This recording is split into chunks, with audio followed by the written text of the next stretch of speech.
Hi, thanks for joining us for today's devotionable. These are brief devotions for busy people. We want to begin today a mini-series through the minor prophet Jonah. Jonah is probably the most well-known of the minor prophets.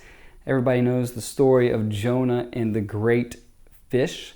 It's in almost every children's Bible or story book that I've ever read. And recently I had the opportunity to, with my Bible fellowship group, we looked at the book of Jonah. I was very encouraged by it, reminded of some things. So I just thought we would spend a handful of devotionables going through this very exciting and powerful book. What I would say at the end of the day, Jonah teaches us and reminds us that God is sovereign over creation and in salvation. God is sovereign over all things. And He has a heartbeat for the nations, a heartbeat for you and me. And He had a heartbeat for the people of Nineveh. And so He commands His prophet Jonah to go and to minister and to preach and do ministry in Nineveh, which would be modern day Mosul or Iraq, right? And Jonah is going to rebel. And that's what we want to look at today is the rebellious prophet. The prophet rebels. And that's the first part, really in chapter 1. So verses 1 through 16. We won't read the entire passage today, but maybe over the course of this week or sometime, you'll just read the story of Jonah. I think you can do it 10, 15, 20 minutes. It'll be well worth your time. I just want to notice here the first couple of verses. Now the word of the Lord came to Jonah the son of Amittai, saying, Arise, go to Nineveh, that great city, and call out against it, for their evil has come up before me. But Jonah rose to flee to Tarshish from the presence of the Lord. He went down to Joppa and found a ship going to Tarshish. So he paid the fare and went down into it, to go with him to Tarshish, away from the presence of the Lord.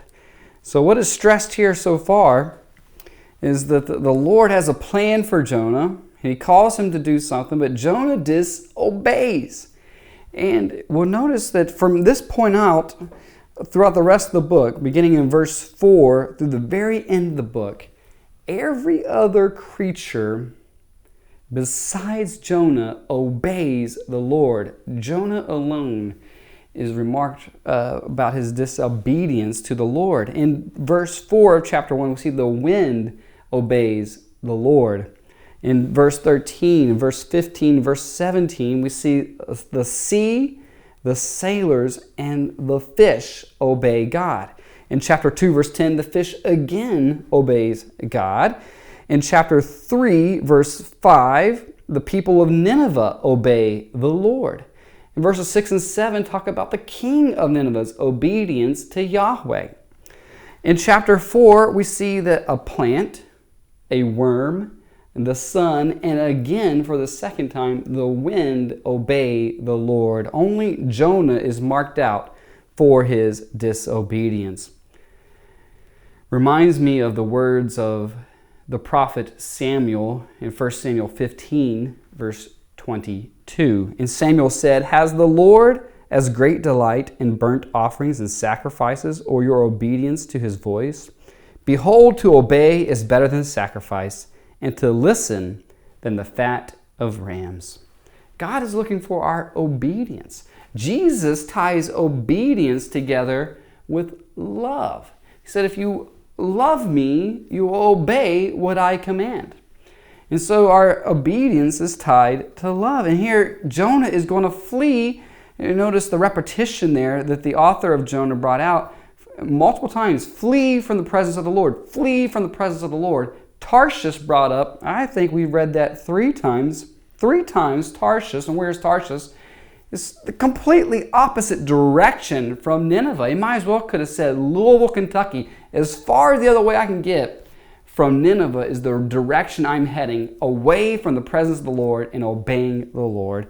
But God is calling you and I today to joyfully submit to His sovereignty in obedience, in glad obedience, for that is what's best for us.